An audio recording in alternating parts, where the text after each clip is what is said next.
Today we will be introducing the Racial Reconciliation Covenant that our church is working on. You should have received a copy of this in the mail.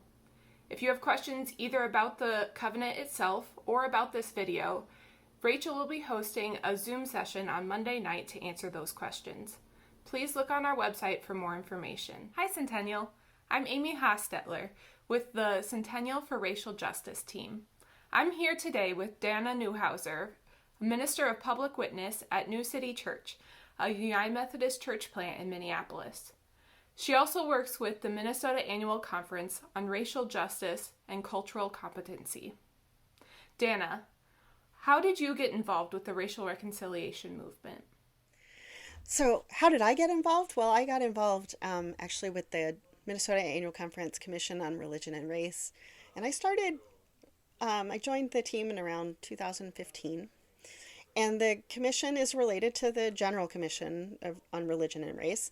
And we shared commitments around intercultural competency, around supporting people in vital conversations around race, culture, ethnicity, and supporting clergy, particularly those clergy who are appointed to churches that are cross-racial, cross-cultural appointments.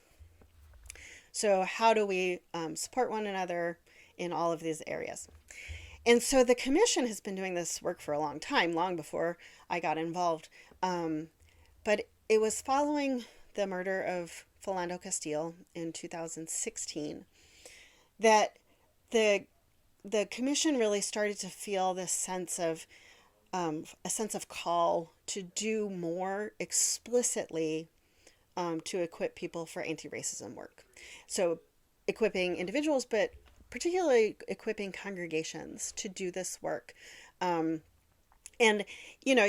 not every church is going to be multicultural or multiracial, but every church can be anti-racist.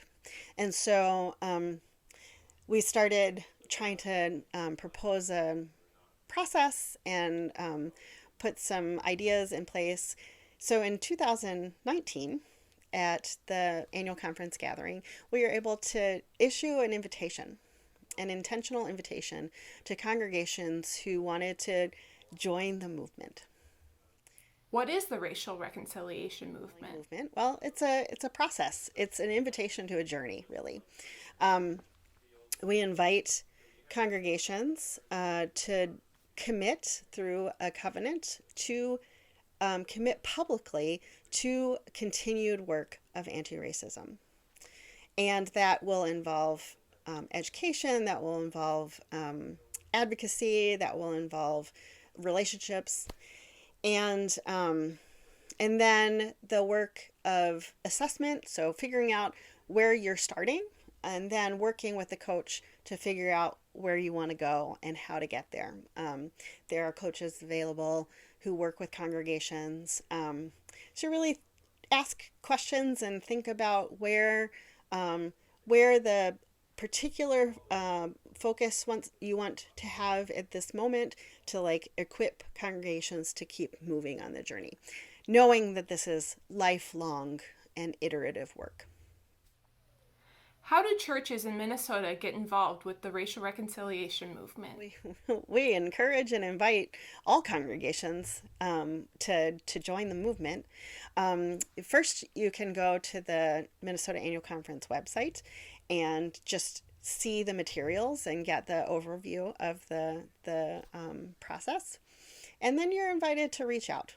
Gail Johnson, who is staff at the annual conference, can field phone calls and emails for all your questions and concerns, and she'll help get you in contact with a potential coach if that's where you're at, or just be able to have some conversations with you with the congregation and the team about where to go next. The last thing I'll add is that even though the work is daunting, or can be, and sometimes it feels so big we don't know where to start, just know that you are not alone, that you have resources available to you as a congregation, and you have fellow churches that are on this journey already who are encouraging and welcoming you into the racial reconciling movement. Thank you. Thank you, Dana, for your time today.